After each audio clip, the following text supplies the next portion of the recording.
जय Hind friend, job searcher channel में आपका स्वागत है। आज इस वीडियो में हम बात करने वाले एनडीए पुणे की तरफ से सबसे बड़ी वैकेंसी जो आउट की गई थी एमटीएस के पदों पर थी, जिसमें बहुत सारे कैंडिडेट्स के अलग अलग डाउट्स हैं और आधे से ज़्यादा कैंडिडेट को उस भर्ती के बारे में एमटीएस पद का क्या मर्थ है और क्या क्या काम होता है और एमटीएस के पद पर कितने कैंडिडेट वहाँ पे ज्वाइनिंग करने के बाद में जॉब छोड़ देते हैं, ये जानकारी लेने वाले हैं। और वो जॉब क्यों छोड़ते हैं वो भी आपको मैं बताने वाला हूँ। ये सबसे बड़ी आपकी प्रॉब्लम्स है। एमटीएस ऐसा पद है जिसमें आपका कोई भी काम के लिए बोला जा सकता है। तो अभी आपको जानकारी लेंगे कि किस प्रकार से आपकी ट्रेड बांटी जाती हैं। आप एमटीएस पे जब जॉब लगते हैं उसके बाद में आपको ट्रेड डिवाइड की जाएंगी, तो वो किस प्रकार से आपको बांटी जाएंगी, उसका कैसे आपको ख्याल रखना है, क्या बात को ध्यान रखना है कि आपको अच्छी ट्रेड उसमें मिल जाए। तो ये पूरी जानकारी लेंगे। यदि जो भी कैंडिडेट इस फॉर्म को फिलअप किया है और जिसके अच्छे मार्क्स हैं, जॉब लगने लायक है, इस वीडियो को ज़रूर देखें क्योंकि आपके आगे बहुत ही काम आने वाला ये वीडियो रहने वाला है। स्क्रीन पे आपने काफ़ी ट्रेड इस पे आपको दिखाई दे रही हैं। Low division clerk, stenographer, draftsman, cinema operator है उसका, उसके बाद में कुक है, प्रिंटर ऑपरेटर है, उसके बाद में सिविल मोटर ड्राइवर है, कारपेंटर है, फायरमैन है, उसके बाद में टेक पेकर है और उसके बाद में साइकिल रिपेयर है, प्रिंटिंग मशीन ऑपरेटर है या बूट रिपेयर है। ये सभी का पोस्ट एक स्पेसिफिक ट्रेड है। इसमें जो भी आपका दिया गया है उसी से ट्रेड से रिलेटेड आपको काम करना होता है। तो आपको यहाँ पे कोई भी किसी भी ट्रेड से डरने की ज़रूरत नहीं है। यहाँ पे आप लगभग कैंडिडेट जॉब नहीं छोड़ते हैं एलडीसी के पद को छोड़कर। एलडीसी के पद के इसलिए छोड़ देते हैं, एलडीसी पद के लिए भी आपको मैं नेक्स्ट वीडियो में बताऊंगा कि एलडीसी पद के लिए कैंडिडेट जॉब क्यों छोड़ते हैं और एलडीसी पद पर टाइपिंग किस प्रकार से होता है और इसके बाद में उसका सिलेबस कैसा होता है और किस प्रकार के कैंडिडेट वहाँ पे ज्वाइन कर पाते हैं। तो ये पूरी जानकारी अगले वीडियो में लेंगे, लेकिन आज का जो वीडियो है मुख्य रूप से आपका मल्टीटास्किंग स्टाफ के लिए है। पिछली बार भी आपकी काफ़ी बड़े पदों पर यहाँ पे एमटीएस के पदों पर वैकेंसीज आउट की गई थी।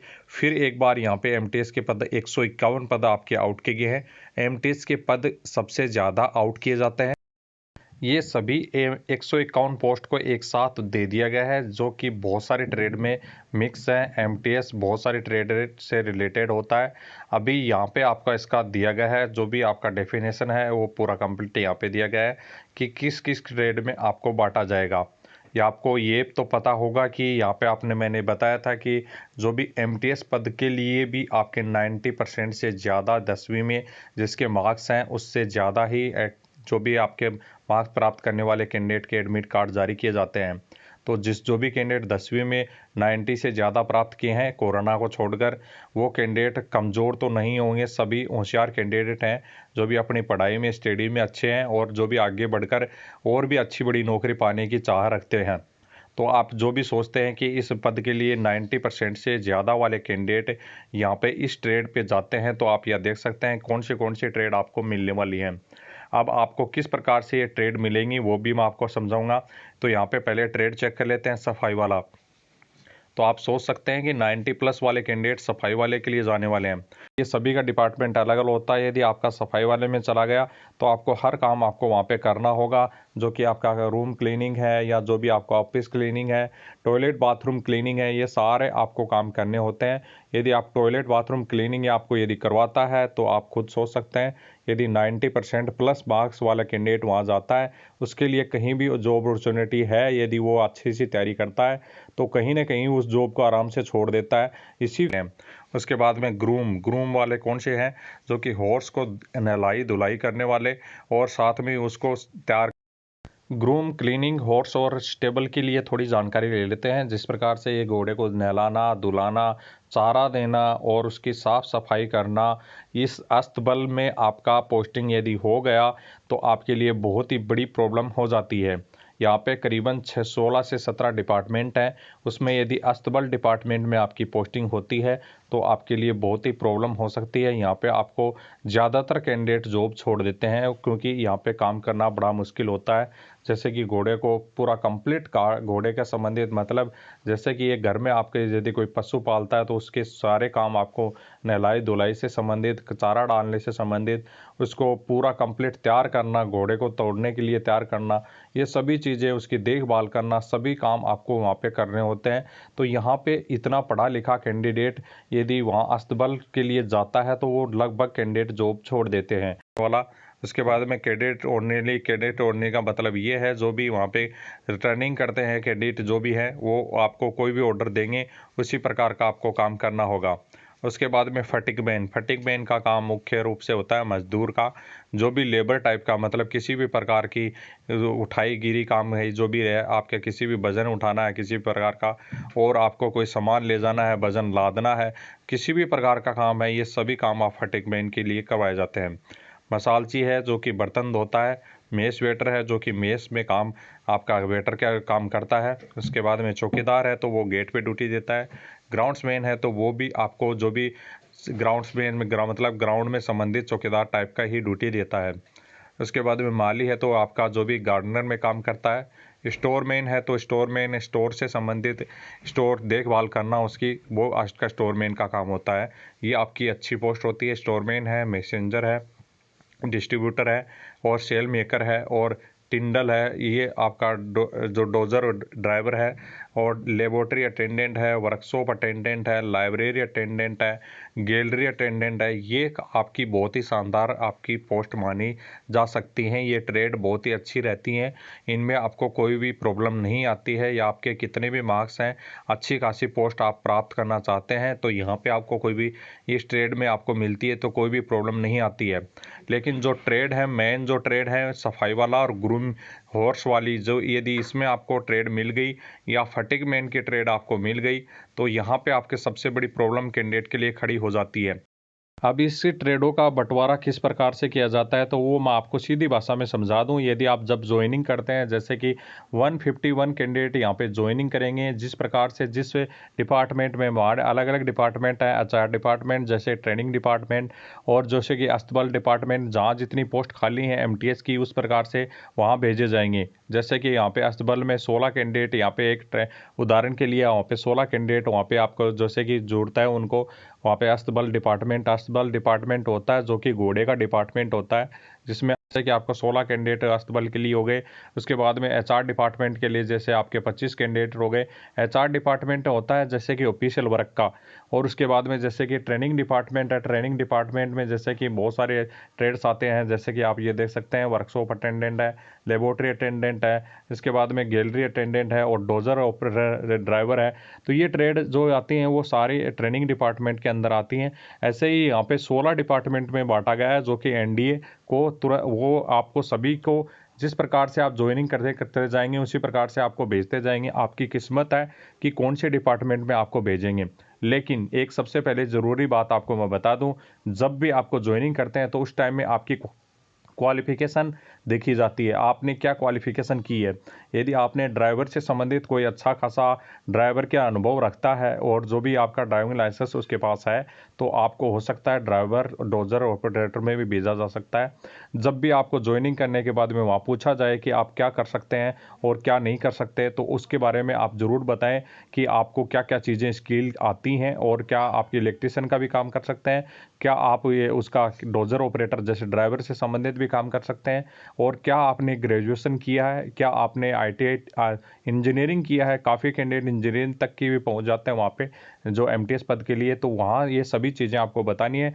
कंप्यूटर का नॉलेज बहुत ही महत्वपूर्ण है। यदि कंप्यूटर का नॉलेज आपको आता है तो एचआर डिपार्टमेंट के लिए आप सिलेक्टेड हो सकते हैं। तो आपको मैसेंजर पोस्ट दे दिया जाएगा, स्टोरमैन दे दिया जाएगा, डिस्ट्रीब्यूटर दे दिया जाएगा, टिंडल का पोस्ट दिया जा सकता है, लाइब्रेरी अटेंडेंट, जैसे कि किसी ने लाइब्रेरी से संबंधित कोई कोर्स कर रखा है और एमटीएस पद के लिए वहाँ सेलेक्टेड हो गया तो आप लाइब्रेरी अटेंडेंट के लिए ज़रूर बताएं उनको कि मैंने लाइब्रेरी अटेंडेंट का कोर्स कर रखा है। ये सभी चीज़ें पूछी जाएंगी तो उस टाइम में पूछते हैं तब आपको सारी चीज़ें ज़रूर आपको बतानी है उनको। तो उसी प्रकार से आपको उस तो इसी बात को बिल्कुल भी ध्यान में रखें, जब भी आप ज्वाइन वहाँ करते हैं तो उस टाइम में यदि आपको जब भी पूछी जाए ग्रेजुएशन या अदर क्वालिफिकेशन आप रखते हैं जिस प्रकार से आपका किसी भी प्रकार का अदर कोई भी आपको काम आता है उसमें आप काबिल हैं तो ज़रूर बताएं, नहीं तो ऐसा डिपार्टमेंट आपको मिल सकता है जैसा कि मैंने आपको बताया कि जैसे कि आपको सफाई वाला ट्रेड या ग्रूम से संबंधित प्राइवेट ट्रेड मिल गया या फटिक मैन का ट्रेड मिल गया, वजन उठाने से काम संबंधित ट्रेड मिल गया, तो आपको यहाँ पे कैंडिडेट जॉब छोड़ के चले जाते हैं, वो दूसरी ट्रेड जॉब ढूंढने लगते हैं क्योंकि इनके लिए बहुत ही मुश्किल होता है काम करना और वो दूसरी जॉब की तैयारी करके वहाँ पे सिलेक्टेड ज़रूर होने की कोशिश करते हैं। आप दूसरी बात और बता दूं कि 2 साल तक आपको यहाँ पे कोई भी एनओसी नहीं मिलेगी दूसरी जॉब के लिए, और यदि आपको छोड़ना है तो डायरेक्ट आपको कोई भी रिक्रूटमेंट पे देना होगा एग्ज़ाम और उस पर छोड़ के डायरेक्ट चला जाना होगा। एक बात अच्छी बात आपको बता दूं कि डायरेक्ट छोड़ने पे कोई भी आपको अलग से पैसा नहीं लगता है, डायरेक्ट आप रिज़ाइन दे सकते हैं। कोई भी आपको कारण जो भी आपका मुख्य कारण बताकर किसी भी प्रकार का कारण बताकर आप रिज़ाइन दे सकते हैं, इसमें आपको कोई रोका टोकी नहीं होगी, आपकी कोई भी पैसा यहाँ पे नहीं लगने वाला है। क्योंकि आप जैसे कि आप एमटीएस में सिलेक्टेड हो गए और आपको ऐसी पोस्ट पे भेज दिया गया कि वहाँ पे नहीं कर पा रहे तो आपको तुरंत रिज़ाइन दे के आप छोड़ सकते हैं, दूसरी जॉब पकड़ सकते हैं यदि आपकी तैयारी है। और तो आपकी को कि इसके अंदर डिपार्टमेंट के अंदर कोई भी कैंडिडेट को सिलेक्टेड करने के बाद में अपॉर्चुनिटी नहीं है कि आगे के लिए जैसे एलडीसी पद के लिए या किसी भी पद के लिए, क्योंकि बहुत ही कम आपका अपॉर्चुनिटी रहता है, काफ़ी सालें लग जाती हैं, 12-12 साल 10 साल से ऊपर ज़्यादा लग जाती हैं, तब तक भी आपका प्रमोशन नहीं आता है और न ही डिपार्टमेंटली वैकेंसी इतनी आती हैं, तो आप अपने दूसरे डिपार्टमेंट की तरफ यहाँ से जा सकते हैं। तो आप ये जो भी कैंडिडेट हैं, एक नंबर नोट जो 1 पॉइंट दिया गया है फीमेल कैंडिडेट के लिए, फीमेल कैंडिडेट को मैं आपको बता दूं कि फीमेल कैंडिडेट के लिए बहुत ही शानदार जॉब है। जो भी जितनी भी फीमेल कैंडिडेट यहाँ सेलेक्टेड होते हैं तो उसको सभी को आपके ऑफिशियल वर्क के लिए भेजा जाता है, किसी भी अदर वर्क के लिए नहीं भेजा जाए। देश के जितने भी ट्रेड हैं, चाहे किसी भी ट्रेड का हो, चाहे किसी भी कैटेगरी पे डाला हो, उसके सभी ट्रेड का आपका ऐसा ही ड्रेस आपको मिलता है। आपका क्रीम कलर का आपका शर्ट रहता है, इस पर आपका जो भी आपका एनडीए का लोगो लगा रहेगा वो आपको सिलवानी होगी। ये शर्ट थोड़ी आपका डार्क रहती है, इसमें आपको लाइट दिखाई दे रही है लेकिन और डार्क रहती है। केप आपको ऐसी पहनने को मिलती है रेड कलर की जिसपे आपका ये एनडीए का लोगो रहता है, तो ये अच्छी खासी ड्रेस आपके शानदार ड्रेस देखने को मिलती है। बाकी की ज़्यादा ख़राब ड्रेस आपको नहीं मिलती है, जैसे कि खाकी टाइप की ड्रेस, ऐसी कोई भी ड्रेस आपको नहीं मिलती है। ऐसी ड्रेस आपको मिलती है जिसमें क्रीम कलर का शर्ट होता है और आपका कॉफ़ी कलर का पैंट होता है और ब्लैक जूते आपके होते हैं। तो ये आपकी ऑफिशियल ड्रेस है, प्रॉपर आपको पहननी होगी। जो भी ज्वाइन करने के बाद में आपको वहाँ पे खुद को सिलवानी होगी। 5,000 रुपये आपको सालाना इस ड्रेस के लिए आपको अमाउंट मिलता है जो कि जुलाई में पेड किया जाता है। अभी किस प्रकार से सिलेक्शन लें, किस प्रकार से आपकी तैयारी करें, उसमें क्वेश्चन किस प्रकार से, सिलेबस क्या रहेगा और कितने टाइम का आपका पेपर रहेगा, ये भी आप जानकारी लेंगे। एमटीएस का और सभी ट्रेड के लिए ये एक ही सिलेबस रखा गया है जो कि आपका 12th बेस का है। तो 12th बेस में आपके ओनली जो भी है आपके रीजनिंग है और मैथमेटिक्स है और ये आपका इंग्लिश है, इन 3 बेस का आपका चेंज होता है। बाकी की जनरल नॉलेज है वो चेंज आपका नहीं, सॉरी जनरल नॉलेज में कोई भी क्वेश्चन आपके चेंज नहीं होते हैं। एनडीए का सिलेबस ये रहता है, न्यूमेरिकल आपके 15 नंबर के रहेंगे, इंग्लिश आपके 15 नंबर के, मैथमेटिक्स आपके 15 नंबर के, जनरल आंसर्स आपके 15 नंबर के। इस प्रकार से 60 नंबर का नेगेटिव मार्किंग आपकी नहीं रहती है, ऑफलाइन पेपर आपका रहता है और 1 घंटे का टाइमिंग आपको दिया जाता है। आपका स्किल टेस्ट के भी मार्क्स रखे जाते हैं, पास और फेल किया जाता है। यदि गर्ल्स कैंडिडेट उसको रेफ़र वहाँ पे पास होते हैं ज़्यादा, तो गर्ल्स कैंडिडेट को रेफ़र ज़्यादा किया जाता है क्योंकि जेंडर आपको जो भी है बैलेंसिंग के लिए आपके गर्ल्स कैंडिडेट एमडीएस के लिए यदि 1 मार्क्स सेम मार्क्स पे आप हैं तो आपको ज़्यादातर जो भी पास किए जाते हैं स्किल टेस्ट के लिए गर्ल्स कैंडिडेट को पास किया जाएगा। तो आप जो भी कैंडिडेट हैं गर्ल्स कैंडिडेट हैं तो यहाँ पे आपको इसका बेनिफिट आपको मिलेगा। बाकी की परसेंटेज बेस पे ही एडमिट कार्ड आपके जारी होने वाले हैं। आप चॉइस कर सकते हैं ये ज्वाइन आप करेंगे या जॉब को नहीं करेंगे, क्योंकि आपको कोई भी डिपार्टमेंट आपकी किस्मत से मिल सकता है। बाकी कि आपको खुद को वहाँ पे प्रूफ करना होगा कि किस प्रकार का आप काम जानते हैं और किस प्रकार का काम आप कर सकते हैं। कंप्यूटर का नॉलेज है तो आपको ज़रूर एचआर डिपार्टमेंट मिल सकता है।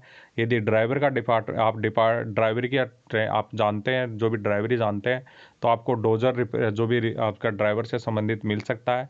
और बाकी की यदि गार्डनर से संबंधित जानते हैं तो गार्डनर के बारे में आप ज़रूर बताएं उनको, उसके बारे में नॉलेज आपका होगा तो आपको ज़रूर वो ट्रेड मिल सकती है। यदि आपको गलत ट्रेड मिल गई तो आपको जॉब यहाँ छोड़नी पड़ती है। जैसे 100 कैंडिडेट में से 30 कैंडिडेट हर जो भी भर्ती होती है उसमें आराम से छोड़ के चले जाते हैं, जो कि नेक्स्ट वेटिंग लिस्ट वाले कैंडिडेट का यहाँ नंबर आता है। क्योंकि सारे होशियार कैंडिडेट हैं, 90+ वाले कैंडिडेट हैं, तो आप चाहे बाद में भी वेटिंग वाले भी ज्वाइन करते हैं तो वो भी यदि उनको भी ऐसा ही पोस्ट मिलता है तो वो भी छोड़ जाते हैं। अब यहाँ पे 151 पोस्ट आउट की गई हैं। हर साल इससे ज़्यादा भी पोस्ट आउट की जाए तो भी वहाँ की भर्ती कंप्लीट नहीं होने वाली है, क्योंकि आज भी वहाँ पे 400 से ज़्यादा पद खाली हैं जो कि एमटीएस पद के लिए, और वहाँ पे जो भी अगले कुछ सालों में भी धीरे धीरे भर्ती की जाएगी।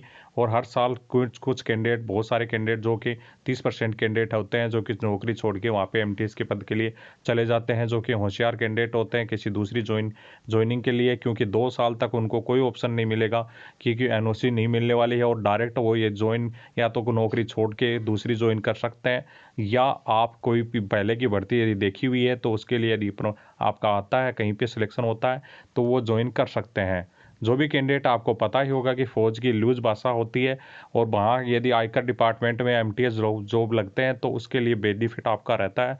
लेकिन यदि आपके आर्मी में यदि एमटीएस लगते हैं तो वहाँ पे लूज टॉकिंग का बहुत ही ज़्यादा आपका प्रयोग किया जाता है। इसकी वजह से ज़्यादा दुखी होने के कारण भी कैंडिडेट जॉब छोड़ते हैं। तो जो भी कैंडिडेट है अपने सोच समझ के ज्वाइनिंग करें।